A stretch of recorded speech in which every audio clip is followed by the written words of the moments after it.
Can a divine judgment leave behind physical traces that endure across millennia? Or does the very search for such evidence misunderstand the nature of the event itself? The question presses with particular force when one considers the account of Sodom and Gomorrah, described in Genesis as being destroyed by a rain of fire from heaven. For many, the narrative stands as a theological warning. For others, it invites historical and scientific inquiry. The tension between these approaches is not easily resolved because it touches on the deeper relationship between faith and evidence, between revelation and the material world. The biblical account presents the destruction with striking clarity. Fire and brimstone fall from the sky, reducing the cities to ruin. The language is both vivid and restrained, each offering enough detail to convey the severity of the event, while leaving its precise mechanism undefined. This openness has allowed for a range of interpretations, from purely symbolic readings to attempts at identifying specific natural phenomena that could correspond to the description. In recent decades, archaeological attention has focused on sites in the region surrounding the Dead Sea, particularly locations such as Tal el-Hammam.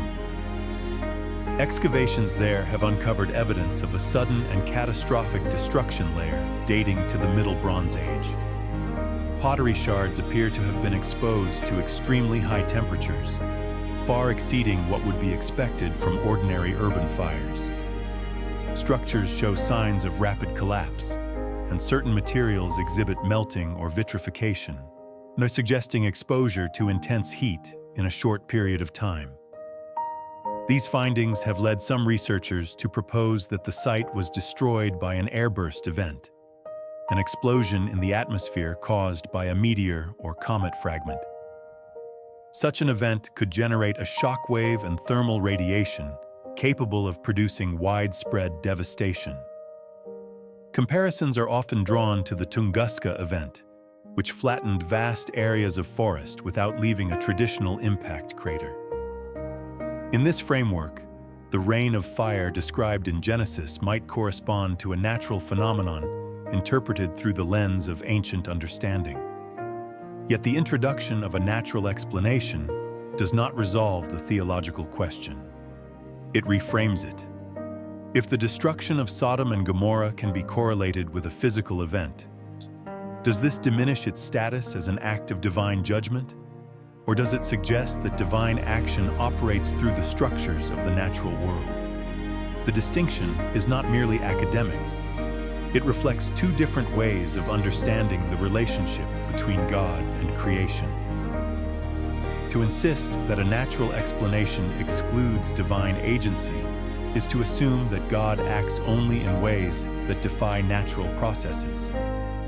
Conversely, to see natural phenomena as potential instruments of divine purpose is to adopt a more integrated view, in which the physical and the spiritual are not opposed, but intertwined.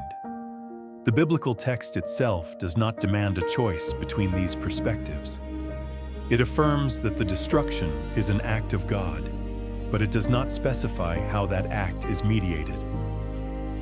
At this point, the inquiry risks becoming overly focused on mechanism. The more pressing question concerns meaning. Why does the narrative emphasize the destruction of these cities? And what does it reveal about the nature of divine judgment? The text in Genesis frames the event within a moral context. The outcry against Sodom and Gomorrah is described as great, their sin as grievous. The destruction is not arbitrary. It is presented as a response to a condition that has reached a critical point. This moral dimension complicates the search for physical evidence. Even if one were to establish conclusively that a particular site corresponds to the biblical cities, the archaeological data would not by itself explain why the destruction occurred. It could describe the event, perhaps even its cause, but not its significance. The meaning of the event lies in the interpretation provided by the text, not in the material remains. At the same time, The existence of physical evidence, if it is indeed connected to the biblical account, can serve to anchor the narrative within history. It challenges the assumption that such stories are purely symbolic or detached from real events. The destruction of a city by a sudden and overwhelming force is not, in itself, implausible. What remains distinctive is the way the event is framed and understood. This interplay between event and interpretation invites a deeper reflection on how human beings perceive and remember catastrophe. When a disaster occurs, it is experienced not only as a physical, but as a disruption of meaning. The question is not only what happened, but why it happened and what it signifies.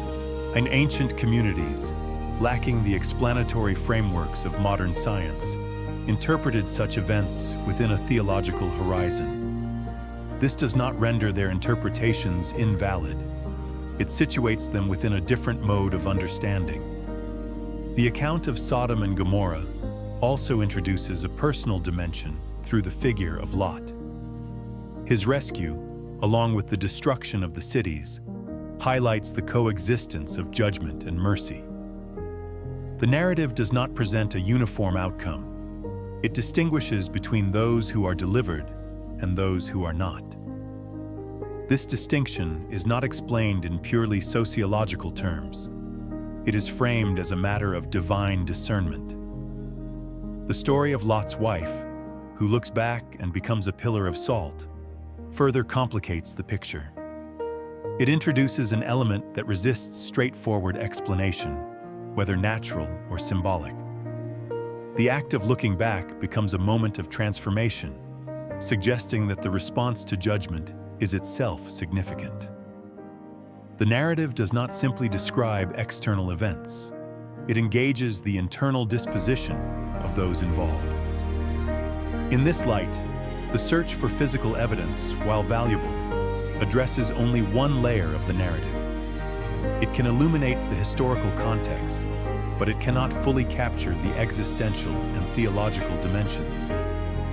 The danger lies in reducing the story to either a scientific puzzle or a moral allegory, neglecting the complexity that arises from their interaction. The fascination with proving the destruction of Sodom and Gomorrah often reflects a broader desire for certainty. If the event can be verified archaeologically, it may seem to strengthen the credibility of the text. Yet this approach can inadvertently shift the focus from the message to the mechanism. Faith, in this sense, becomes contingent on evidence, rather than grounded in the meaning that the text conveys. This does not imply that evidence is irrelevant. On the contrary, historical and archaeological inquiry can enrich understanding and provide valuable context. The challenge is to integrate these findings without allowing them to overshadow the interpretive framework that gives the narrative its significance. The physical remains of a destroyed city, however compelling, do not speak for themselves.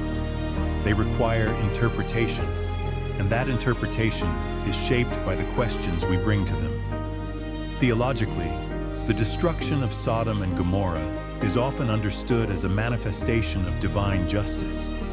Yet justice, in the biblical sense, is not merely punitive, it is relational. It concerns the alignment or misalignment of human behavior with the order established by God.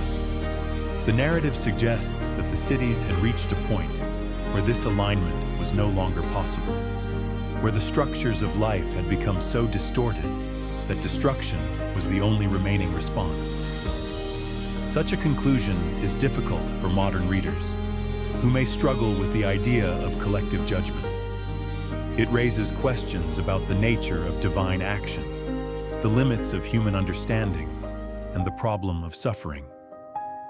The presence of potential physical evidence does not resolve these questions. It intensifies them.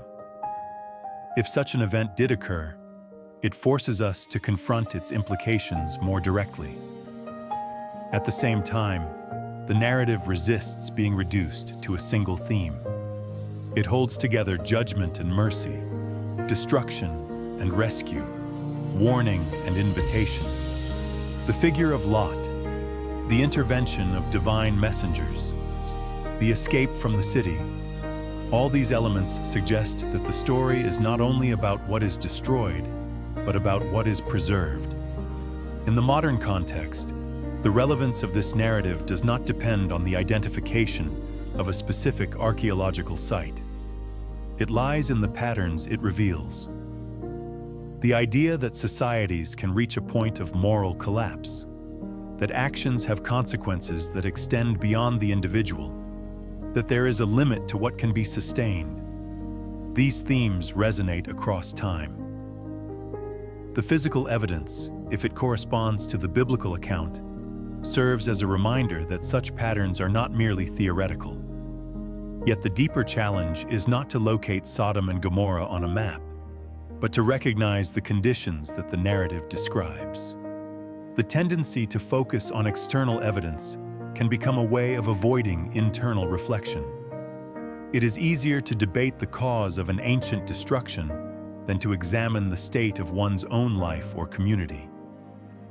The story, in its original context, was not given as a historical curiosity, but as a moral and theological warning. It calls attention to the consequences of actions that violate the order of creation, not in an abstract sense, but in concrete and communal ways. The destruction of the cities is presented as the culmination of a process, not an isolated event. In this sense, the rain of fire can be understood both as a physical and as a symbol of a deeper reality, the point at which disorder becomes unsustainable. Whether mediated through natural forces or not, the event represents a boundary, a moment when continuation is no longer possible. The narrative does not invite speculation for its own sake. It calls for discernment. And perhaps this is where the question returns to the present. The search for evidence, while intellectually engaging, must be accompanied by a willingness to engage with the meaning of what is sought. The ruins of an ancient city, if indeed they bear witness to such a catastrophe, stand not only as remnants of the past, but as signs that point beyond themselves.